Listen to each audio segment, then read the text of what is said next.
গর্ব না, উপমহাদেশের জন্য গর্ব, আমাদের জীবন্ত কিংবদন্তি। আজকে ওনার ৭০তম জন্মদিন উপলক্ষে আয়োজিত এই প্রোগ্রামে আমি থাকতে পেরে আমার নিজেরও খুব ভালো লাগছে। অনেক টেনশন কাজ করছে যে তারই গান তার সামনে গাইবো, এটা অনেক বড় চ্যালেঞ্জের একটা বিষয়, বাট চেষ্টা করব ভালো মতো গাইবার জন্য এবং আমি খুবই আনন্দিত এই প্রোগ্রামে থাকতে পেরে। বাংলাদেশে তরুণ এবং নতুন প্রজন্ম অনেক শিল্পী আবির্ভাব হয়েছে এবং গেয়ে যাচ্ছে। একজন রুনালাল্লার জায়গাটাকে কেউ পূরণ করার মতো এমন শিল্পীকে আমার পাবো।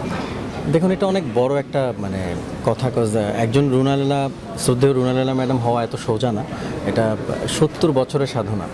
তো এই একজন রুনালাল্লাহ পৃথিবীতে আমার মনে হয় যে একজনই আসে, বাট তাকে যদি অনুসরণ করে, তাকে যদি ফলো করে কেউ তার পথ চলাটাকে সুন্দরভাবে করতে চায়, আমার মনে হয় সেখানে দোষের কিছু নাই, অনেক কিছু শেখার আছে। সো এরকম একজন মানুষকে আইডল মানাও আমার মনে হয় যে অনেক বেশি একটা প্রাপ্তির জায়গা সেখানে থাকে।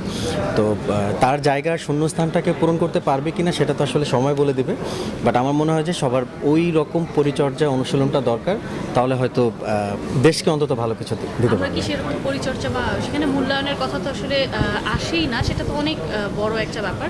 বাট আমরা কি আসলে যে পরিচর্যার কথা বলেন সেইটা আমরা আসলে কতটা করতে পারছি একজন? এটা আসলে তার যার যার নিজ নিজ জায়গা থেকে দায়িত্ববোধ থেকে করা উচিত, কারণ আমি তো বলতে পারবো না অন্যরা করছে কিনা। আমি আমার জায়গা থেকে আমার দায়িত্বটা পালন করব। আসলে সবাই যদি এভাবে ভাবে যে আমরা আমাদের অনুশীলনটা সুন্দরভাবে করব, তাহলে সবাই যদি একইভাবে ভাবে, আমার মনে হয় যে তাহলে জিনিসটা সুন্দর হবে। দীর্ঘ অনেক দিন পরে আপনার সাথে একটি পড়শির নতুন গান হয়েছে, দীর্ঘ বিরতির পরে কেমন লাগছে? খুবই ভালো লাগছে। আমরা ইতিমধ্যে 4টা মিউজিক ভিডিও মনে হয় টোটাল করেছি। খুবই কম কাজ করেছি পড়শির সাথে, বাট যে কটা কাজই করেছি প্রত্যেকটা কাজে খুব সুন্দর রেসপন্স পাচ্ছি এবং সামনেও পরিকল্পনা আছে। ওর সাথে কাজ করলে একটু সময় নিয়ে করি, একটু টাইম লেগে যায় এক্সিকিউটের জন্য, বাট রেসপন্সটাও ভালো পাই। সো ইনশাল্লাহ এই গানটারও রেসপন্স খুব ভালো পাচ্ছি, বাকিটা দেখা যাবে। সারা বিশ্ব এখন ফুটবলের দিকে তাকিয়ে আপনি কোন দলের সাপোর্ট করছেন? আমি আর্জেন্টিনা। কী কারণে, কেন?